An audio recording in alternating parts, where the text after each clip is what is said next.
ধারাবাহিকতা 7 গোলের অবিশ্বাস্য ম্যাচে বাংলাদেশ শেষ মিনিটে 100তম মিনিটে ইনজুরি টাইমেরও পরের ইনজুরি টাইমের গোলে হেরে গেল। 99তম মিনিটে মোরসালিনের কর্নার, সমিত সোমের হেডার, বল জালে, 3-3 বাংলাদেশের ইকুয়ালাইজার। ঠিক তার আগ মুহূর্তে অভিষেক ম্যাচে জায়ান অসাধারণ বুদ্ধিদীপ্ততায় কর্নারটা আদায় করে নেন। যে ম্যাচটায় সমিত সোম বাংলাদেশের হয়ে তৃতীয় গোলটি করলেন, ধারাভাষ্য কক্ষে ছোট ভাই নাবিল খান বলছেন, সমিত সোম ওয়েলকাম হোম, বাংলাদেশ এভাবে ফিরে এসেছে, এভাবেও ফিরে আসা যায়। বাংলাদেশ যেই ম্যাচে 3-1 পিছিয়ে ছিল, সেই ম্যাচে যেন শেষ 10 মিনিটে ঝড় তুলল।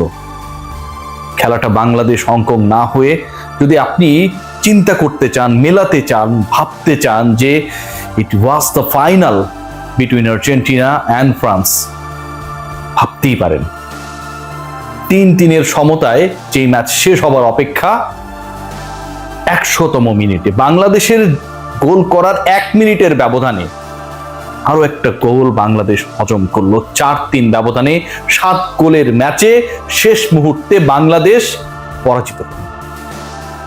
কি অসাধারণ ফুটবল খেলেছে বাংলাদেশ। শুরুতে অসাধারণ খেলেছে, হামজা চৌধুরী 13তম মিনিটে বাংলাদেশকে প্রথম গোল এনে দেন সেট পিস থেকে। বাংলাদেশের গোলগুলো সবগুলোই যেন ডেড বল থেকে হবার অপেক্ষায় ছিল। যে কর্নার পজিশন থেকে বলটা জালে জড়ালেন হামজা চৌধুরী, দেখে মনে হচ্ছিল যে আমরা হয়তো ইপিএল দেখছি, মনে হচ্ছে আমরা লা লিগার কোন একটা ম্যাচ দেখছি। হামজা চৌধুরী ইউরোপিয়ান ফুটবলে যেভাবে খেলেন, সেই খেলাটাই যেন বাংলাদেশের হয়ে জাতীয় স্টেডিয়ামে অগন্তি মানুষের সামনে উপহার দিচ্ছিলেন। সেই গোলের পর পুরো বাংলাদেশ উচ্ছ্বাসে উত্তাল। স্টেডিয়ামের মানুষ যারা ছিলেন, যারা বাংলাদেশের জার্সি পরে সেখানটায় গিয়েছেন, সবার মধ্যে একটাই কথা, হামজা চৌধুরী গোল করেছেন, বাংলাদেশ এই ম্যাচটাই জিতবে। যেই হামজা চৌধুরীকে হংকং, বাংলাদেশের প্রতিপক্ষ, যাদের কাছে শেষ মুহূর্তে আমরা হেরে গেলাম, বেঞ্চে বসিয়ে রাখার মতো কথা বলেছি, শেষ বেলায় হামজা চৌধুরী বাংলাদেশকে জেতাতে পারেন নাই।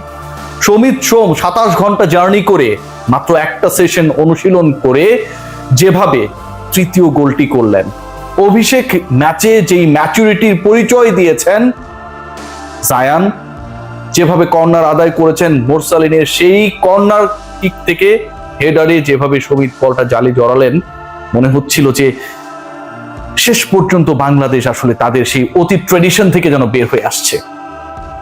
4টা গোল বাংলাদেশ হজম করেছে, কিন্তু 4টা গোল বাংলাদেশ যেভাবে খেয়েছে যেন বাংলাদেশের ফুটবল দল, বাংলাদেশের ডিফেন্সিভ লাইন আপ নিজেদের প্রতিপক্ষ। খেয়াল করে দেখুন নাম্বার 7 যেভাবে বাংলাদেশের হয়ে দ্বিতীয় গোলটি করলেন। খেলা শেষের নির্ধারিত সময়ের বাকি 6-7 মিনিট, ওই সময়টায় মোরসালিনের সেই ঠান্ডা মাথার ফিনিশিং, ফাম্বল হচ্ছিল ডি বক্সের ভেতরে হংকং এর, সুযোগ বুঝে সেটা কাজে লাগালেন এবং জামাল ভুঁইয়ার সেট পিস থেকে, এর আগের গোলটা ছিল direct Hamza Chowdhury set piece থেকে জালে জড়ানো, আর এবার জামাল ভুঁইয়া, ক্যাপ্টেন জামাল ভুঁইয়ার সেট পিস থেকে ডি বক্সের ভেতরে ফাম্বলেন, তারপরে সেটা জালে জড়ান মোরসালিন। এই যে 3টা গোল বাংলাদেশ করেছে, 3টা গোল বাংলাদেশ আদায় করে নিয়েছে, 3টা গোলে 3টা আলাদা আলাদা গল্প লিখতে চাইলে, স্টোরি করতে চাইলে আপনি করতে পারবেন।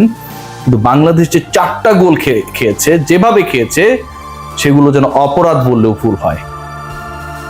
প্রথমার্ধের ঠিক শেষ মুহূর্তে শেষ বাজি করছে, 30 সেকেন্ডের খেলা বাকি, বাংলাদেশের ডিফেন্স আলগা, বাংলাদেশ অ্যালাউ করলো হংকংকে ইকুয়াল করার জন্য। খেয়াল করে দেখবেন যে আপনি যখন একটা বলকে চেষ্টা করবেন যে সেভ করার জন্য, আপনার প্রতিপক্ষের অ্যাটাক আপনি ক্লিয়ার করার চেষ্টা করবেন, আপনি বলটা কোন দিকে দেবেন? আপনি কি আপনার গোলকিপারের দিকে দেবেন নাকি দূরে ঠেলে দেবেন? এই basic sense Bangladesh defensive line আপে যারা খেলেন, কাজ করেন, তাদের মধ্যে সেটা ঠিকভাবে কাজ করে না। প্রথম গোলের উৎপত্তি, প্রথম গোলটা খেলো বাংলাদেশ ঠিকই ভাবে। থার্ড গোলটার দিকে যদি তাকান, বাংলাদেশের এগেনস্টে 3-এ যখন এগিয়ে গেল হংকং, আমরা প্রতিপক্ষের ফুটবলারকে যথেষ্ট সময় দিলাম যেন আমার ডিফেন্সিভ লাইন আপকে ব্রেক করতে পারে, আমার ডিফেন্ডারের দুই পায়ের ফাঁক দিয়ে বলটা যেন তার কাঙ্ক্ষিত ফুটবলের কাছে পাস করতে পারে। একজন ফুটবলার টি বক্সের ভেতরে বল নিয়ে দাঁড়িয়ে আছেন, সময় ক্ষেপণ করছেন, ওয়েট করছেন, যিনি গোল দেবেন, স্কোর করবেন, তিনি যেন তার পজিশনটায় যেতে পারেন, সেই পর্যন্ত বাংলাদেশের ডিফেন্ডাররা তার কাছ পর্যন্ত যেতে পারে না। একজনই তার ডানে বামে ঘুরছেন, পায়ের ফাঁক গোলে বল পাস করে দিলেন এবং গোল। আজকের এই ম্যাচটায় বাংলাদেশ যেভাবে খেলেছে, স্পেশালি ফাহমিদুল, সমিত, হামজা, জামাল, জায়ান,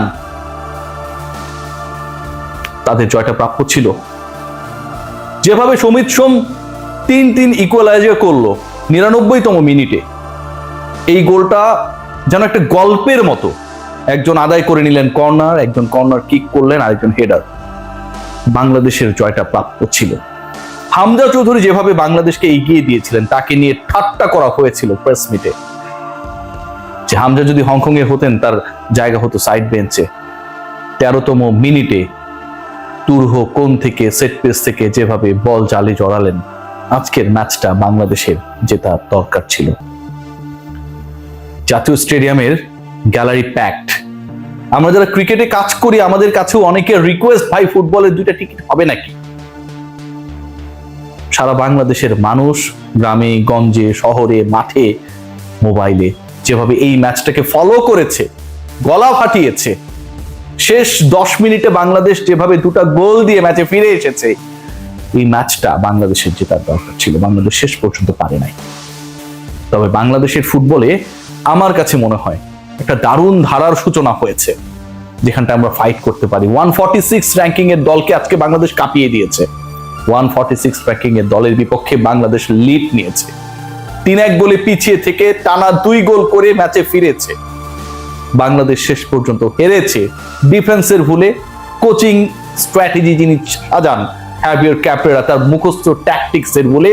কিন্তু এন্ড অফ দ্য ডে যে ফুটবলাররা বিভিন্ন জায়গা থেকে উড়ে এসেছেন শুধুমাত্র বাংলাদেশকে, লাল সবুজের পতাকাকে সম্মান জানিয়ে এই দেশটার হয়ে খেলার জন্য, জাতীয় স্টেডিয়ামে মতিঝিলে যারা মাঠে নেমেছিলেন, তাদের কষ্ট, তাদের আর্তনাদ বাংলাদেশের হয়ে জেতার জন্য, তাদের ডেডিকেশন কোনোভাবে ছোট হয়। বাংলাদেশ ফুটবল ফেডারেশনের প্রতি এর আগে সিঙ্গাপুর ম্যাচের প্রতি শেষে আমার একটা রিকোয়েস্ট ছিল যে এই মুখস্থ কোচকে আমরা সরাই না কেন? দাভিদ ভাই তো অনেক অনেক, আমি মনে করি যে আধুনিক মানুষ, কি দারুণ একটা দল। প্র্যাকটিস সেশনে ফুটবলাররা খুব বেশি সময়ও পান না, হামজা বা সমিতদের সেই সুযোগটা হয় না, তারপরও কি বোঝাপড়া। কিন্তু শেষ পর্যন্ত এই দলটা ফল পায় না, কারণ আমার ফল এনে দেওয়ার দায়িত্বে যিনি বস হিসেবে যাকে আপনারা বসিয়ে রেখেছেন ওখানটায়, তিনি কি আসলে এদেরকে কোচিং করানোর মতো, সমিত হামজাদের দেখভাল করানোর মতো যোগ্যতা সম্পন্ন? আমার কাছে সেই জায়গা নিয়ে প্রশ্ন করেছে। অসাধারণ খেলেছে বাংলাদেশ। হামজা চৌধুরী যখন মাঠে নুয়ে পড়েছিলেন, শুয়েছিলেন, বসেছিলেন, চোখ ছলছল করছিল, চোখের পানি বের হবার অপেক্ষায় কন্ট্রোল করার চেষ্টা করছিলেন। প্রবাসে বড় হওয়া সিলেটের এই কৃতি সন্তানের জন্য হলেও বাংলাদেশের এই ম্যাচটা জেতা দরকার ছিল। যে ছেলেটা 27 ঘন্টা জার্নি করে এখানটা এসেছেন, একটা সেশন প্র্যাকটিস করার পরে বাংলাদেশকে জেতানোর দ্বারপ্রান্তে নিয়ে গিয়েছিলেন, সেই সমীক্ষণের জন্য এই ম্যাচটা সত্যি জেতানো উচিত ছিল। জায়ান প্রথম ম্যাচ খেলতে এসে যেভাবে যে ট্যাকটিক্সে কর্নার আদায় করেছিলেন, এবং সেখান থেকে দারুণভাবে মোরসালিনের কর্নার কিক, হেডার, বাংলাদেশের ইকুয়ালাইজার, দ্বিতীয় গোল যেভাবে ঠান্ডা মাথায় নাম্বার 7 মোরসালিন করেছিলেন, এই ম্যাচটা আসলেই বাংলাদেশের জেতার দরকার ছিল। বাংলাদেশ পারল না, এবার আনলাকি, বাট নেক্সট টাইম হবে। এই টিমটা বাঘের বাচ্চা, এই টিমটা অসাধারণ।